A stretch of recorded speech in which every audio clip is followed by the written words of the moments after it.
Hi friends नमस्कार BL Suchismita blog channel को आपण मानक अनेक अनेक स्वागत। मुझे आपण मानक गोटे गोटे स्टोरी नहीं के आसी। स्टोरी ना है भक्त भगवान। भक्त भगवान को लेकिन गोटे मो सुंदर स्टोरी आपण मानक कहबी।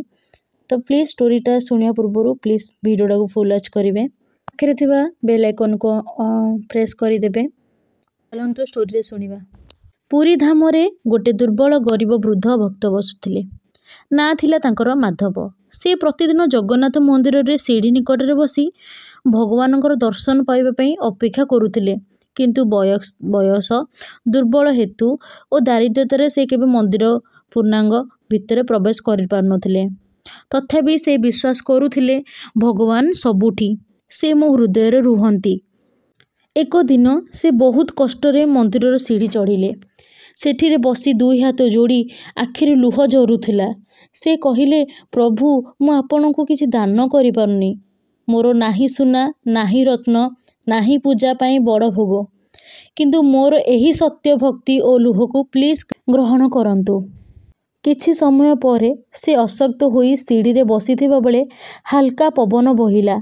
मंदिर भितरु चलीथिबा महाप्रसाद रे थाली रो गोटे छोट कणी खेचुड़ी सीधा सेथरे पड़िला। माधव आश्चर्य आखि खोलिले। से बुझिले एहा मो प्रभुंकर दया। मो आखिर मोर लुह मध्य भोग होईछि।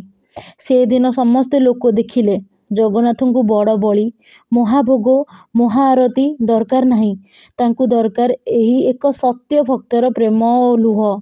जगन्नाथ भक्ति आगे धनी हो कि गरीब एक सम्मान ना। से भक्त को बेसी भल पाती जार मनरे नाई छंद कि कपट अच्छी खाली प्रेम जगार भल पाइबा को पाइबा पाई। से नुहे धन विलास व्यसनर भोकिला। से खाली टिके जगा को दर्शन करिया पई भोकिला।